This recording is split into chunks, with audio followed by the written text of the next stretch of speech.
Walaupun nggak sempurna, tapi nggak sulit buat saya untuk ngerekomendasiin HP yang satu ini. Halo semuanya, Assalamualaikum, kembali lagi di Trend Gadget. Bersama saya Randi, dan di video kali ini saya akan cerita soal Redmi Note 10 Pro. Let's go! Ya, HP ini buat saya terasa spesial karena bisa bikin saya minat beli pada pandangan pertama. Ya, apalagi kalau bukan karena desainnya. Biasanya saya agak males ya lihat tampilan HP mid-range, tapi Redmi Note 10 Pro ini beda. Asik banget, materialnya kaca dengan finishing matte gitu. Dan warna bronze yang saya pilih ini kerasa anti-mainstream. Nggak cuma itu, saya cukup kaget ya sama ketebalan HP ini yang cukup tipis meski bawa baterai sebesar 5020 mAh. Dan bobotnya pun ringan, jadi enak banget buat dipegang.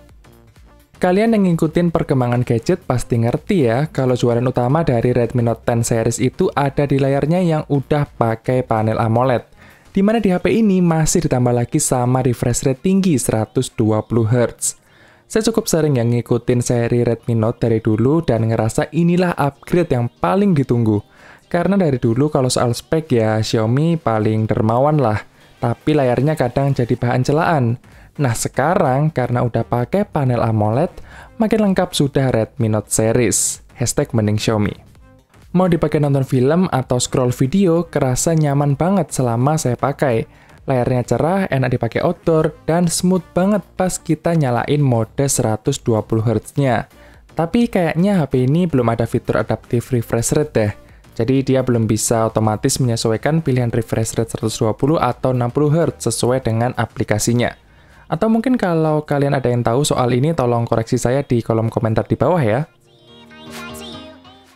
Nah, kalau ngomongin soal performa dan spek, Xiaomi masih konsisten ngasih kita spek hardware tinggi dengan harga yang menarik. Kayak HP ini yang udah ngasih kita Snapdragon 732G, pilihan RAM 6 atau 8GB, dan pilihan storage 64 atau 128GB. Buat pemakaian saya sehari-hari, spek kayak gini jelas udah mumpuni banget, apalagi saya bukan mobile gamer. Tapi saya cukup yakin kalaupun HP ini dipakai ngegame, bakalan masih cukup nyaman, asalkan ekspektasi kita tetap sesuai dengan HP kelas menengah.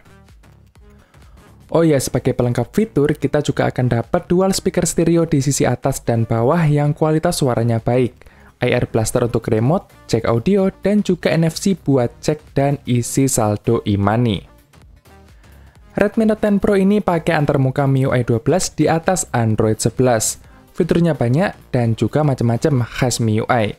Nggak ketinggalan juga ada iklan serta bloatware yang cukup banyak di HP ini, ya itu masih ada lah ya sampai sekarang.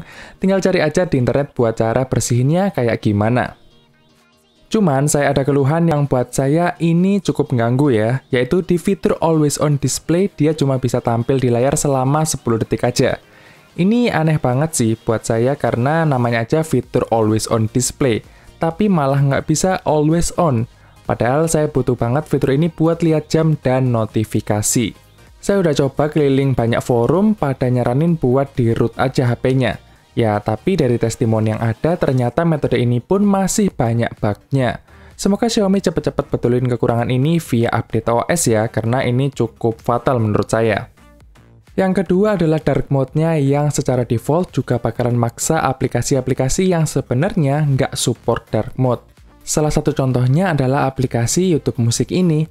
Pas pakai mode dark mode, malah bar progres musiknya nggak kelihatan. Nggak nyaman banget kan? Solusinya kita harus menonaktifkan aplikasi-aplikasi yang bermasalah ini dari daftar dark mode-nya MIUI. Ya, ini buat saya kurang praktis aja sih. Terus yang ketiga, kadang di beberapa aplikasi kita nggak bisa copy teks atau link ke clipboard. Misalkan ini saya lagi mau copy link Talkpad saya ke Facebook. Kalau saya baca-baca sebenarnya masalah ini sudah terjadi sejak Android 10 di beberapa aplikasi tertentu. Tapi mungkin saya baru sadar sekarang kali ya. Nah, kemarin saya udah nemu solusi buat masalah ini. Kita bisa pasang aplikasi bernama Share to Clipboard. Jadi kita bisa copy link kayak gini dan paste dengan mudah ke tempat lain. Ya, gitulah kira-kira 3 keluhan saya terkait kenyamanan menggunakan HP ini. Oke, kita lanjut lagi ya.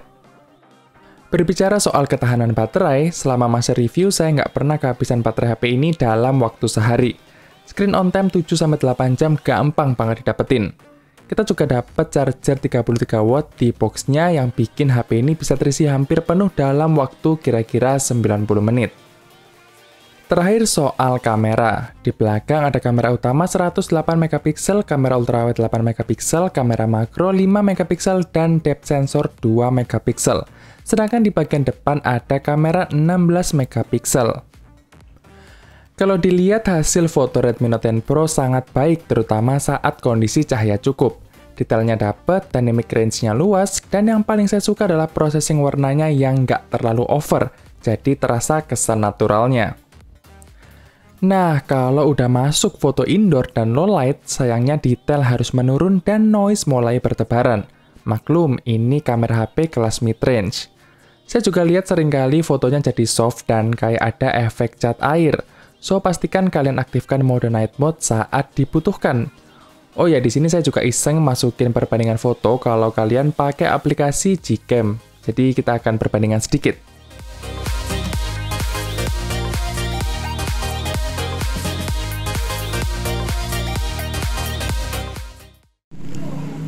Oke, ini kita ngetes untuk kameranya Xiaomi Redmi Note 10 Pro.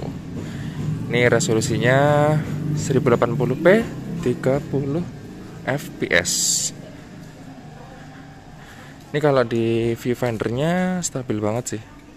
Dia ISO-nya bagus. Cuman kalau untuk kualitas suaranya atau kualitas warnanya itu nanti kita bisa lihat bareng waktu udah di PC. Kalau ini kita rekamnya pakai lensa ultrawide-nya. Resolusinya sama sih, harusnya di 1080p 30 fps.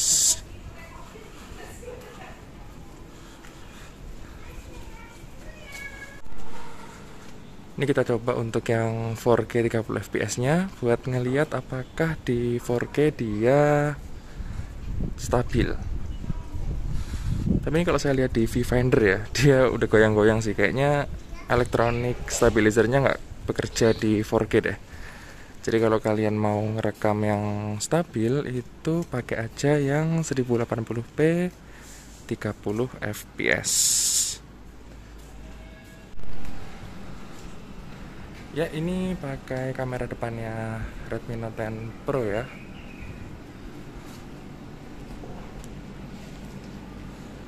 Dia resolusinya 1080p 30 fps. Coba kalian nilai gimana stabilizernya sama